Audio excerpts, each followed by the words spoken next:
this is Helen with the Better Half blog. Today, I'm going to talk to you about a topic that has been an issue to me for a long time.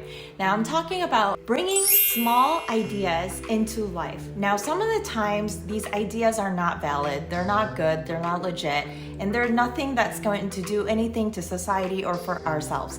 But let's face it, sometimes we have great ideas. It might not be a financial gain, but it might be a self-gain. And so whatever idea you have today, if you're consumed by working on today, the tasks that you have to get done today, and putting aside all these wonderful ideas that you can bring into life, I'm going to flip the camera around and I'm going to share with you in details what I do when I have an idea, and then from that idea to actually make it through my pre-screening of ideas, because I have so many ideas, and make it into a project, a launch, a product, or even a business. Then keep on watching.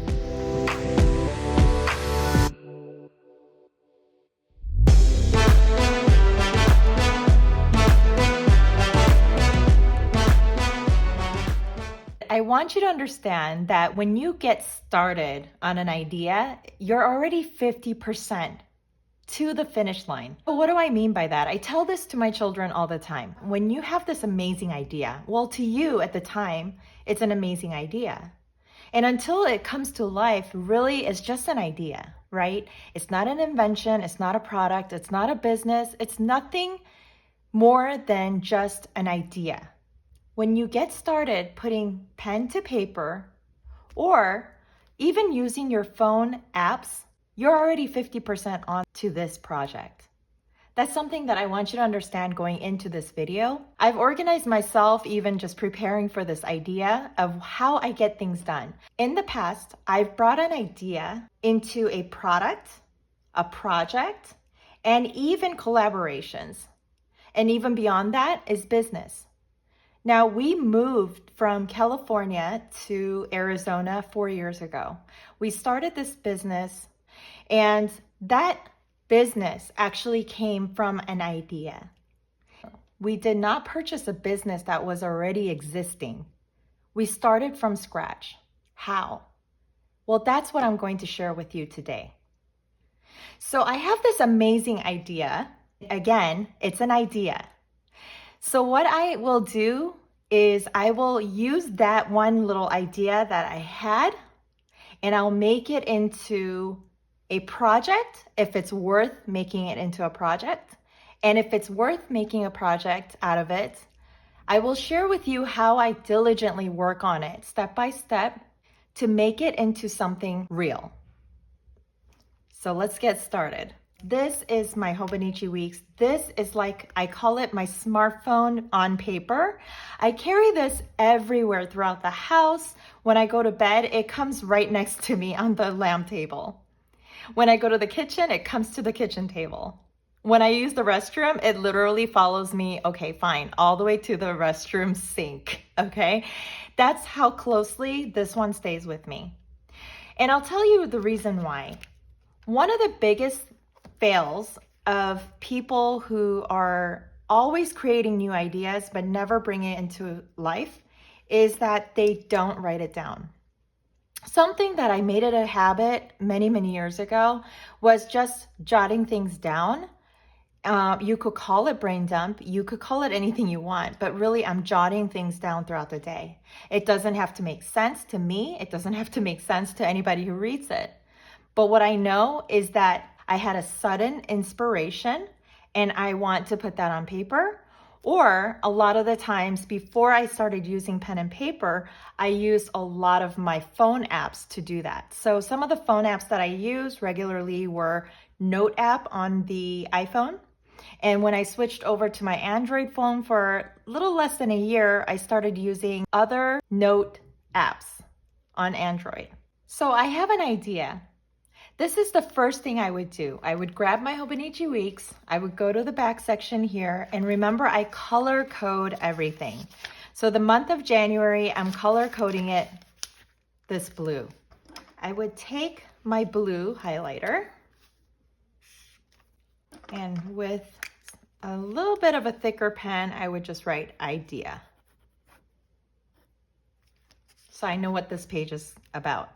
And for the sake of this video, I am going to use an idea that I had all of a sudden yesterday. And that idea is journaling and study cafe. Because I'm so into journaling and I'm seeing so many great benefits out of journaling, I realized, why is there not a cafe that combines journaling and studying in one place? We see many cafes where people do come to journal or to study, but it's not dedicated for that. There are a lot of people that come in just to chat, enjoy themselves a nice little coffee using the Wi-Fi off-site from home. And I thought it would be a real cool niche to have a journaling and study cafe where I could even possibly sell merch for journaling people and for people that are currently studying, like pens, highlighters, markers, journals, notebooks, planners. How exciting would that be? So that was my sudden idea. So let's see if this actually can become a project. So first thing I do after that is I go through this whole pre-screening process. Now, that pre-screening process is nothing more than me, myself, and I having a nice little conversation over coffee. So I have my coffee here, so let's go.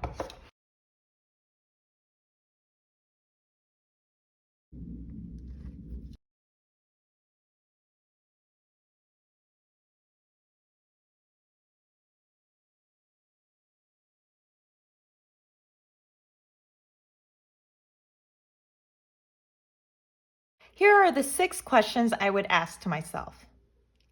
How would it benefit me? Who else would it benefit? What are my supporting thoughts to this idea? In other words, where is this idea coming from? If this happened, what is my biggest win? It could be financially. It could be just something for me. It could be for the kids. It could be for the community. What is the biggest win? How much do I want this idea? And at this point, I would rate it from 1 to 10. 1 being, I had a moment, that was great, let's move on. 10 being, you know what? I should have done this yesterday. And finally, I would then say, okay, let's go. Let's go for it.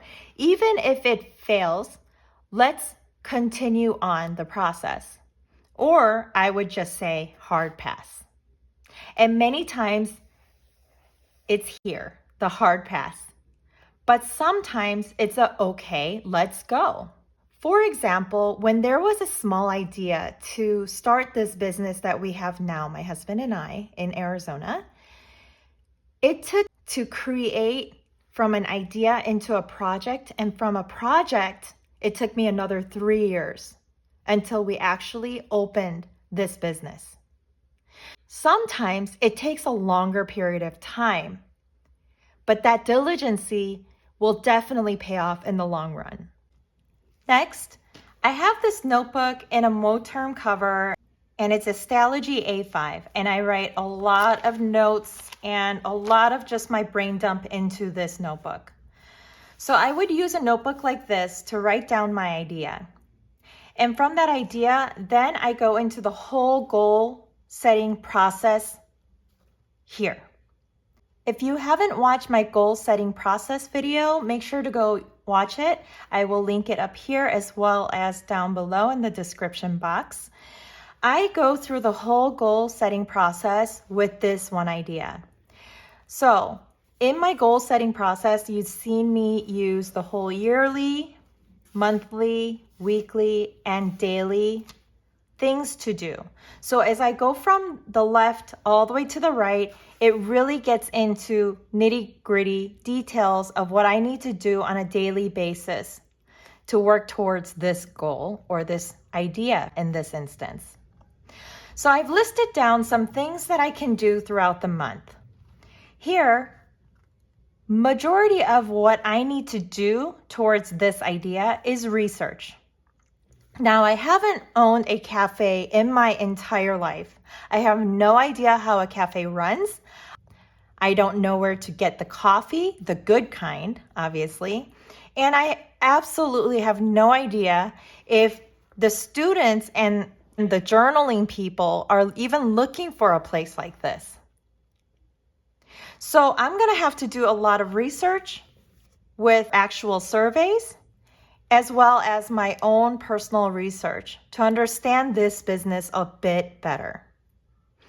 So on a monthly basis, I would have to go down the line and research. I'm going to have to do some surveying of students between college to high school. I'm going to have to study the actual cafe business. I'm going to have to look at the financials of what it costs to run and operate this type of a business, as well as the initial investment that has to go in. I would also have to look at some spaces to have a general idea of what it would cost and what kind of location. Is it going to be in the city that I live in? Is it going to be near a college town in front of a high school? And I may want to open up possible partnerships. Do I need employees? And if so, how many? Where do I get the coffee? The good kind. What about the supplies and the merch that I'm going to want to sell at this cafe? And the contractors that are going to design the space as well as to build out the space. So there's a lot of things going on here. Now on the weekly basis, what I would do is pick 2 to 3 items to research. What do I mean by that? Out of here, I would pick 2 to 3 and really focus throughout the week on those couple of topics to research here. And I would actually list it out on a planner or journal. Now, I do recommend you to have a separate journal or notebook dedicated for this type of an idea.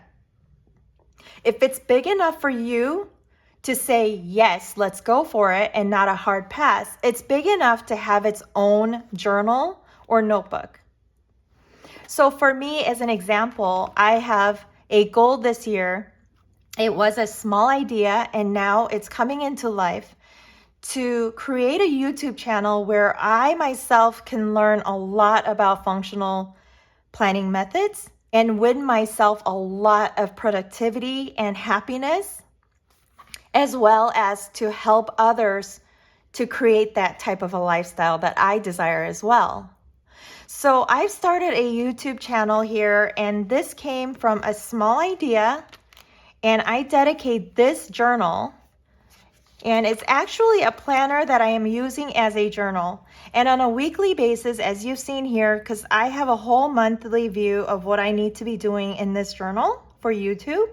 And on a weekly basis, I would list out 2 to 3 items to do. So as you can see here, I am listing out 3, 2, sometimes 1, and I'm doing research, I am editing, I'm filming, I'm posting, whatever those things are, I'm doing it. So I list them out on a weekly basis. Then on a daily basis, I research for 10 to 20 minutes. And in this case, for YouTube, I'm actually doing the do. I am actually researching, developing, filming, editing, and posting at the same time. But throughout the week, I'm not dedicating one day to spend 8 hours to do my YouTube channel. I am only dedicating 10 to 20 minutes every single day towards my YouTube channel.